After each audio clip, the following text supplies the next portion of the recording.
Ladies and gentlemen, hey, hi, how you doing? Welcome back to the channel. Thank you so much for stopping by.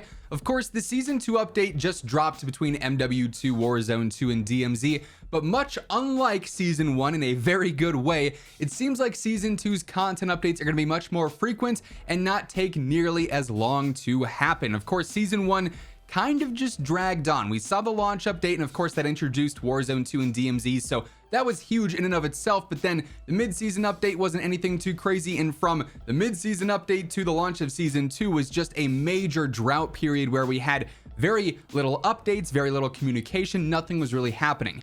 Season 2 does not appear to be the same way. In fact, the Season 2 Reloaded update is already on the horizon. It seems to be coming up here very soon, with the launch of Season 3 following shortly thereafter. And today I wanted to focus on basically everything we currently have slated for the Season 2 Reloaded update, which appears to be happening in just a couple of weeks time. According to the Raven Trello board, we actually have a brand new triple XP event, and usually based on the patterns and history of these events happening, they only go live just after the launch of a new season or just after the launch of a new mid-season update or reloaded update. And currently the Trello board says that there is going to be a single day of PlayStation double XP starting on March 9th, but then the weekend of the 10th in March, which is the 10th, 11th, 12th, and 13th, is going to be a double XP, double weapon XP, and double battle pass XP event.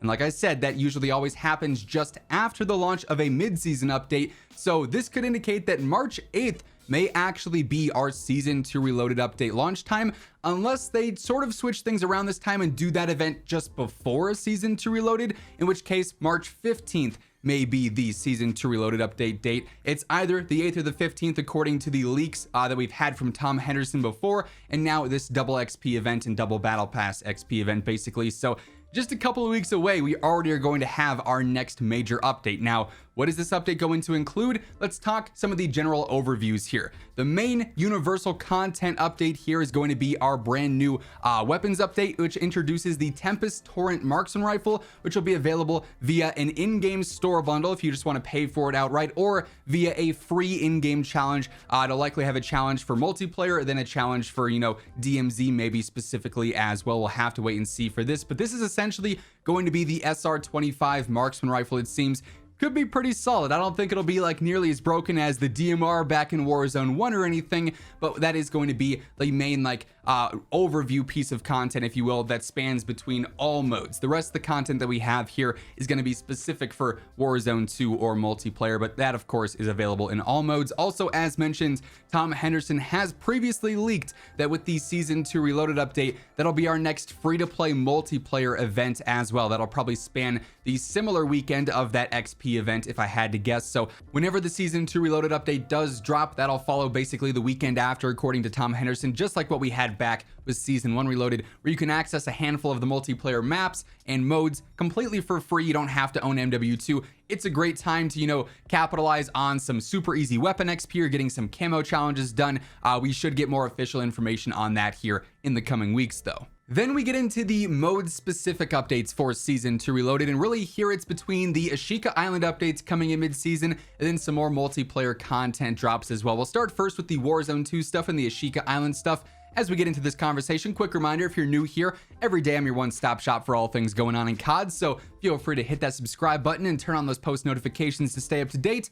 And if you guys enjoyed the video, let me know by dropping a like on it as well. Let's try and aim for 2,000 likes on this one. A lot of the updates, like I said, are for Ashika Island specifically, and we actually have multiple new contracts and challenges dropping for Warzone 2 gameplay here. The first one is the Search and Seize contract, and this is basically going to be just like the vehicle delivery contract on Al Mazrah, where you start this contract and it's going to pinpoint you the location of a stolen vehicle on the map. You then have to go to that vehicle, fend off any potential defenders, and then steal the vehicle and deliver it to a drop-off point to complete that one. So just another alternative option of getting some quick cash and completing a quick contract for Ashika Island.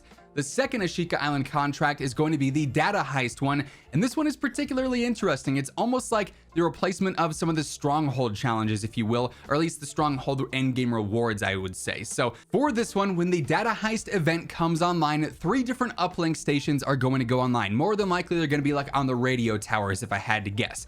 And you can go to any one of these 3 uplink stations to download intel, just like you would on an intel contract on MWII. Now, you'll get basic rewards for just doing one of those. However, if you do more than one, you'll actually get increased rewards. If you do 2, you can get some random streaks. If you do all 3 of the uplink stations, you can actually get an advanced UAV, which on Ashika Island, on the Resurgence gameplay style, would be wildly overpowered. So that is something that's going to attract a lot of attention once it does end up going live.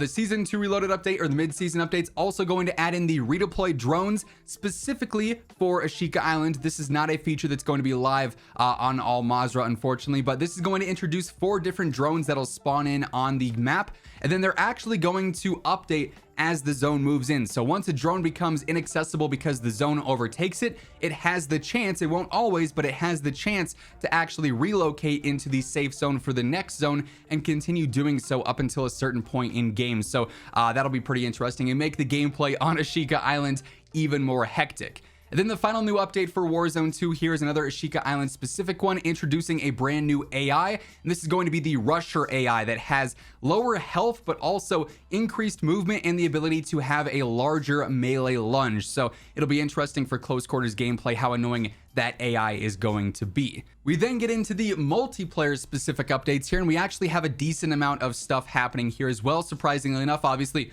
multiplayer oftentimes seems like it's on the back burner and is sort of an afterthought for updates in comparison to Warzone 2 and DMZ. But for the multiplayer update that we know of so far, we are going to be getting 3 brand new modes, including Drop Zone, All or Nothing, and One in the Chamber. I say brand new, they're new to this game. Obviously, they're not new to multiplayer in any capacity. They are all modes and party games that we've seen before, but regardless, it's a handful of new fun modes to try out.